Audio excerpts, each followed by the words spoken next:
guys, it's your buddy Caden with your Money Minute, where I interview millionaires and they give us advice on helping families in business. Today, my special guest is Mr. Kendall Ficklin.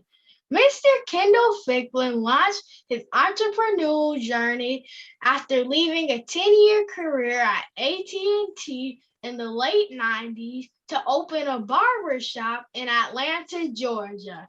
Mr. Kendall is now the founder of a personal and business development community called Grind Nation.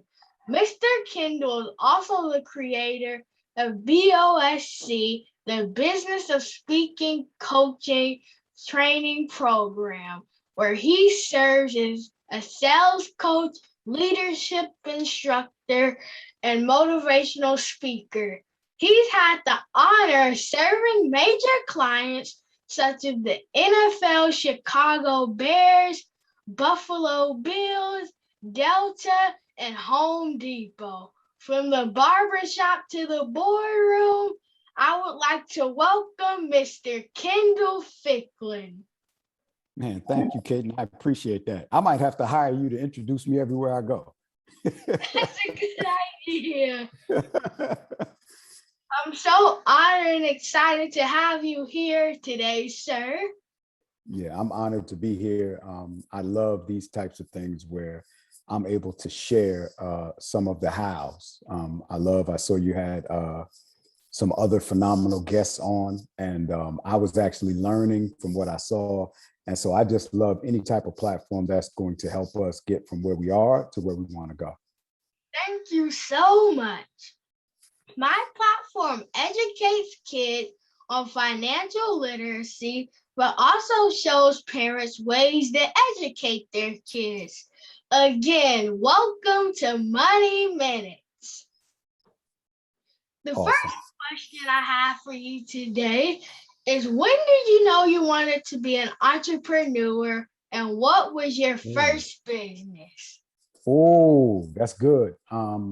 So before I even knew what the word was, like, cause I didn't hear the word when I was young, but I had to be I was 8, 9, maybe 10, but definitely 8 or 9. My friends and I, where I grew up at, we always had some sort of a entrepreneurial endeavor going on, but we didn't call it entrepreneurial.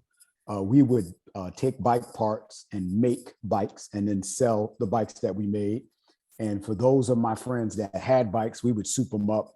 Back in those days, we would put different handlebars on them, put the seat racks on the back, and just kind of soup people's bikes up. And we would charge for that, a couple of dollars here and there. But my first actual, I would say, entrepreneurial type business was 8 or 9 years old. I remember very clearly. I had went to my dad, who at that time was an alcoholic, and he's gone now, but he was an alcoholic, and he would always drink at the bar around the corner from the house, right? So I lived on 17th Street, and right around the corner on Wood Ave, there was a bar called Linden Hall, and he would drink in Linden Hall every night after work and then on weekends. So I remember one particular day I had said to Pop, I was like, Pop, can I go to the bar with you on Friday night because I want to shine shoes so I can make some money?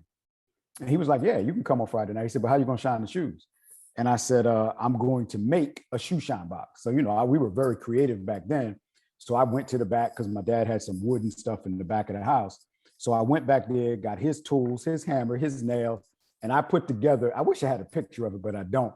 But I put together this shoe shine box that was phenomenal. Now, Caden, this was back in the days when people wore shoes all the time. We didn't wear sneakers every single day. Most people wore shoes and we shined shoes. So after I made the shoe shine box, I went in my dad's bottom drawer and I stole or borrowed, depending on how you want to say it, all of his shoe shine polish, all the new polish, his rags, his brushes, because I used to shine his shoes at home and he showed me how to shine shoes. So Friday night came and my pop had told me that just come up there Friday at a certain time, he would be there, so forth and so on. So Friday night came and I headed up to the bar. And me and a friend of mine went in, and as I walked in the bar, the guys in the bar said, hey, there's Van's son. Guys, make sure you get your shoes shined and support. So I went in there and shined shoes, and I walked out with about $80. Now, for a 9-year-old at that time, $80 was a lot of money, right? Now, even for a 9-year-old, $80 isn't a whole lot of money. But back then, that was like being a millionaire to me. But here's the thing, Caden. After I was done, I left outside the bar, and all my friends was outside. About 4 of my friends was outside. And we were out there. We were excited. We went to the store. We got the little 25-cent drinks.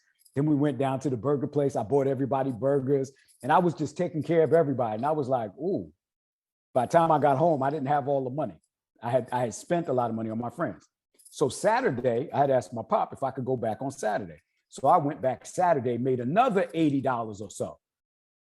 Same thing again. Went outside. All my friends was outside. My 4 best friends outside. And I cashed them out again. I started spending money on them again. Then I got a little wise.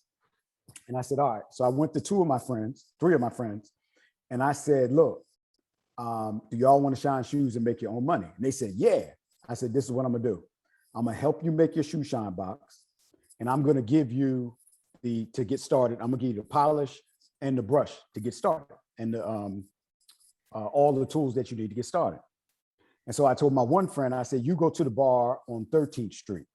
Told my other friend, you go to the bar on 15th Street. I'll take the bar on 17th Street. And my last friend, I said, go to the bar on 18th Street. I said, at a certain time, let's meet on the corner of Wood and 17th Street. So we all went out to our respective bars, and we shined shoes and made money, so forth and so on. And I had told my friends, Caden, I said, look, I'm going to help you make your shoe shine box. I'm going to get you started with all the shoe shine polish, but I just want $2 off every shoe that you shine. $2 off every shoe that you shine. So they said, okay, great. I said, good. So we all met after we were done on the corner of 17th Street and Wood Ave. And this was the best feeling in the world. Each of my friends gave me the money from the shoes that they shine. Like, we were on the honor system. We ain't had no way of tracking it. So they all paid me. Plus I had my own money that I had made.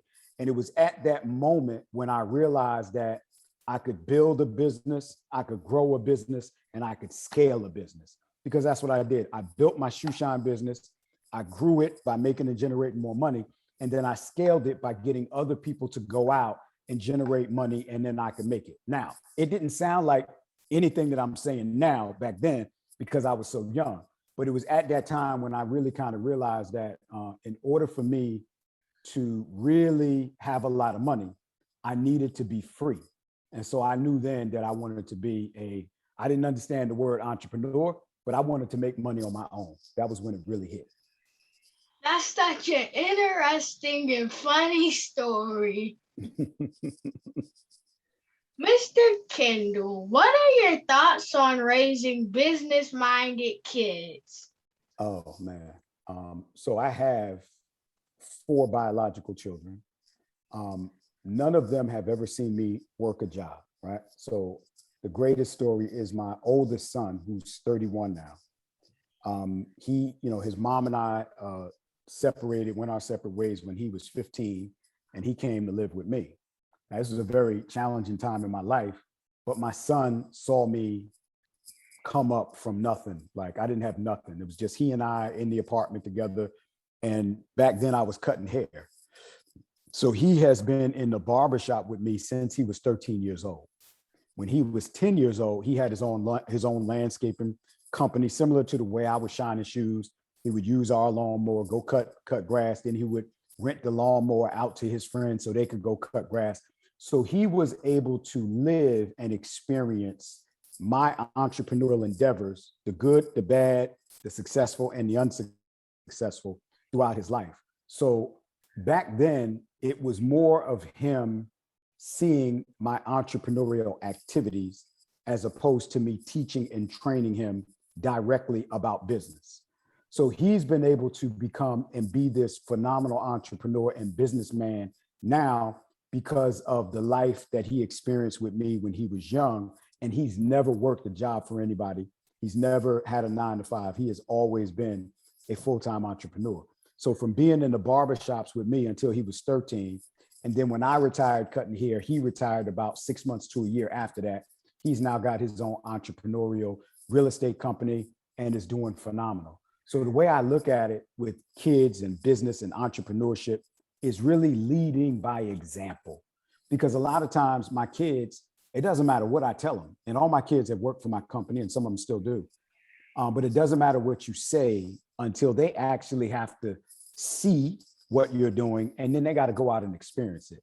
So as much as they may say they want to be an entrepreneur, everybody is not built to handle the work ethic and the things that are involved with building a business. So I'm all about practical application when it comes to the kids. Watch what I do, ask me questions, and then go out and practice it. And wherever you mess up, we just fix it up and we just keep on going. I'm glad you said that because I'm a firm believer raising business-minded kids. Yep. Now, Mr. What are your thoughts on giving kids a job in the family business first versus fast food restaurants? Ooh, that's good. I'm glad you said that. So I myself have never worked in a fast food restaurant. When it comes to the kids, what I've done with all my children was based on their personality. I would say if I would actually know if they needed to go work a 9 to 5, or if they could work inside of the business and still maintain the structure without saying, hey, this is Pop's business or this is the family business. So like with my oldest son, he came into the barbershop with me when he was young. So he understood that from an early age. And what I noticed about him was he loved to make money. So I noticed about that with him when he was young.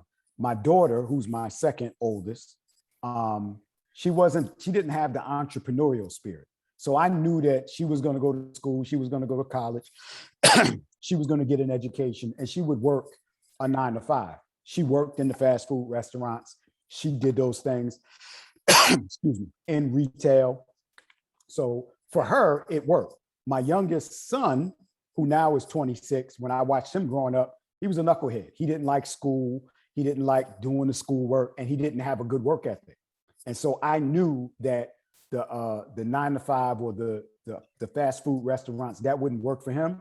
I knew I had to give him something in the barbershop to be free. And then even there, he would challenge me every other day with stuff. Excuse me 1 second, got a tickle in my throat. He would challenge me every other day. So I knew that fast food wouldn't work for him. My youngest daughter, who is now 17, I don't know where that tickle's coming from. She graduated school a year early, and she's been doing hair. And so she never got that fast food push because she was making money early on, like now, doing hair. So once she graduated school this past year, she said she wanted to go to beauty school because she's currently doing hair, making money doing hair. And now she's in the Paul Mitchell Beauty School getting her certificate so she can go off and do hair on her own. So my thing is fast food restaurants or retail establishments, that's fine if, as a parent, my child's personality fits it.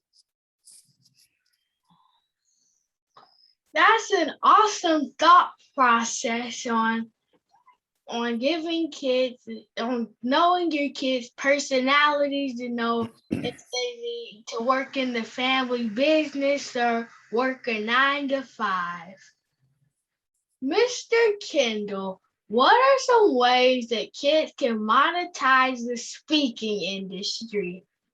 Oh, yeah. So I think the best way for a child, young adult, to monetize the speaking industry is to first go speak. The more that you speak, as you know, the more that you learn how to communicate, connect with people, and speak to people, and then you can do it from a one-on-one perspective, or you can do it from the stage, smaller groups and then larger groups from the stage. The more power, the more presence that you have, you can position yourself to generate revenue from speaking, whether that is getting paid to speak, whether that is speaking and then being able to sell your products, programs, and services after you speak. I think that every child, young child, should start early with the art of communication. I was talking to a good friend of mine, Inky Johnson, one time, and he said, Kay, he said, I didn't start speaking to be a speaker. He said, I wanted to master the art of communication. And that was powerful. Like he said, I don't want to speak. I want to master the art of communication. And I think that all of our children, our young children, need to master the art of communication. When you can master the art of communication, you can then take that skill set and then use it on a platform to speak, which positions you to generate revenue or make money from your talk or driving attention, attraction, and awareness to your product, program, and service. Wow, that's some great advice because I use the speaking industry as a kid to monetize some money. Yep. Mr. Kendall, in one of your talks, you talked about how having a mentor is important, but it's even more important to have a person that's a model. Can you talk about that? Yeah. So to me, you got a coach, you have coaches, you have mentors, and you got therapists, right? So I'm going to talk about the coach and the mentor. A coach is going to push you, right? They're going to help you get to that place where you say you want to get to. A mentor is going to model for you. So a mentor is going to not only have conversations with you, share their life experiences with you, they're going to put you in a position so that you can see what they did, what they're doing, and how they're getting to and got to where they are. They're the model. I think you need both. You need mentors that are models. One of the things that I'm big on is practical application, not just theory. So there's a lot of people that they have all of this great information from reading books, and that's phenomenal. Information is great, but practical application in your information is even more powerful. I want to hear from the person that has actually not just went to school, but that has built $1 million company over a period of time, that has gone through some ups and downs and have still been able to maintain and still survive and thrive in a bad economy, rather than hearing from a professor that has never built a company and is only giving me information from the book. I want both. I want the mentor as well as the model. That's the most powerful thing that anybody can get. Someone that's going to mentor you, and while they're mentoring you, show you the model so that you can actually implement and execute. It's super important to have a mentor and someone that can be a model for you. Yep. I know, Mr. Kendall, I know in business things aren't great all the time. Is there a time where you had to start over? Absolutely. I've done that. Man, it's too much to count. There's a story I'm going to share real quick. So a guy was talking to a business owner, and the business owner said the first business that he started failed. He turned around, did it again. He said the second time he did it, it failed proper. That's what he said. He said it failed proper, meaning it failed again. The third time he did it, it failed, but not as bad as the first two failed. He said the fourth time he did it, it failed again, and that one did worse than the last three had done. He said the fifth time he went to build this business, it blew up. He killed the game. And it was in that fifth time that he had learned all the mistakes from the fourth, the third, the second, and the first that allowed him in the fifth business to blow up. That fifth business was PayPal. So that's the journey of the CEO from PayPal. He failed several times, 4 times before he actually got to PayPal and was able to blow up in that. Failure is important because failure gives you the process. I dropped a quote last week, Caden, that said, if you don't go through the process, you won't have the power to keep it. If you don't go through the process of winning, of losing, of succeeding and failing, you won't know what's necessary to maintain and stay. So I have always had to go through things, adjust, be fluid. Every business owner, every entrepreneur has to be fluid, like water. Bruce Lee said, be fluid like water. And that means you have to prepare to make adjustments, make changes. I like to say, from a football analogy, call audibles. So I was on the phone with my team this morning, and I was telling my team about the new transition that we're making into a new industry. So we're transitioning a certain part of the business to provide services in a completely different industry. And I talked about the challenges that we anticipate on facing in that, and how important it was for all of us to transition, to help each other out, to be ready to go against the grain, learn new things, develop new skill sets so we can grow and develop. I think that every business needs to learn how to fail before they know how to win. Yep, and sometimes you have to start over to learn from your mistakes and become even more successful. Yeah, I think that's when the best business people are made, from the failures and the startovers. Character is built on the way down, not the way up. Yeah. Mr. Kendall, how can parents help their kids develop discipline and work ethic for their kid? Go ahead. Let me repeat the question. How can parents help their kids develop discipline and a good work ethic? Yeah. Give them work. As parents, a lot of times what we do is we enable our children instead of engage with our children. So enable them means consistently, constantly giving them the benefit of the doubt, giving them everything that they need, giving them an opportunity. And we just keep giving stuff and they haven't earned it. Engaging with them means that we're giving them the information and allowing them to go out and bust their knee, bust their head on the pavement, fall down, pick themselves back up, dust themselves back up. And then us just helping them get back on the road from recovery. And in the enabling, we are limiting and not helping our children develop a work ethic. I dropped a video the other day that said there's just two things that create a great foundation for success in your business. The first thing is discipline, right? Having the discipline to get up every single day and work. The second thing is a work ethic. So now you have the discipline to get up every day, and the work ethic says that I am going to work towards my targets and my goals. And in order for us to give that to kids, we have to give them an opportunity to work, let them fail. So I said this, I got 7 total kids between my wife and I with the blended family, right? So 4 biological, 3 from her. 6 of the 7 kids, besides my 17-year-old daughter, have worked for the company. 6 have worked for the company. Every single one of them have been fired before.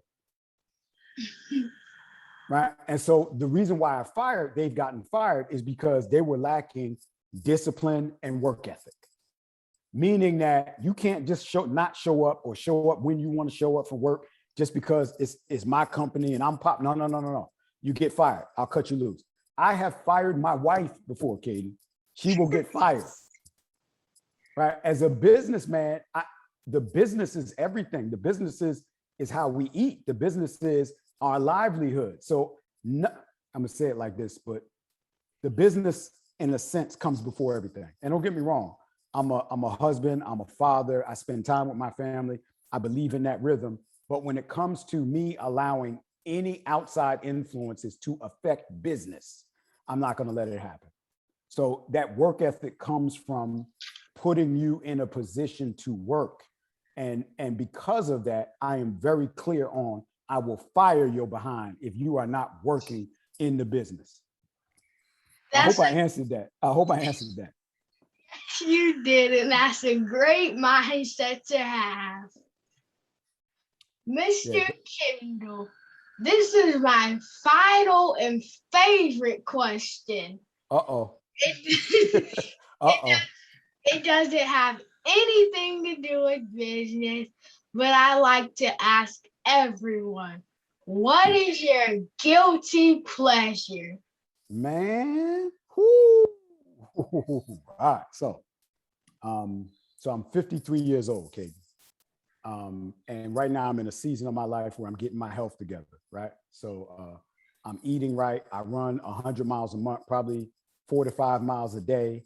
A couple of years ago, the doctor told me that I was allergic to gluten and I couldn't eat bread. I need to stop eating bread, especially gluten products, right? So now, prior to that, I was a bread junkie. I could eat those Hawaiian rolls, I could eat the whole thing. I love bread, peanut butter and jelly on some bread. I love cakes, I love pies, I love ice cream. I got a sweet tooth. So since I've been on this journey of health, I have had to pull back from my guilty pleasures, which is bean pie and vanilla ice cream. So I was just in New Jersey for about 8 days with my family and my mom. And that's where I would always get my bean pies.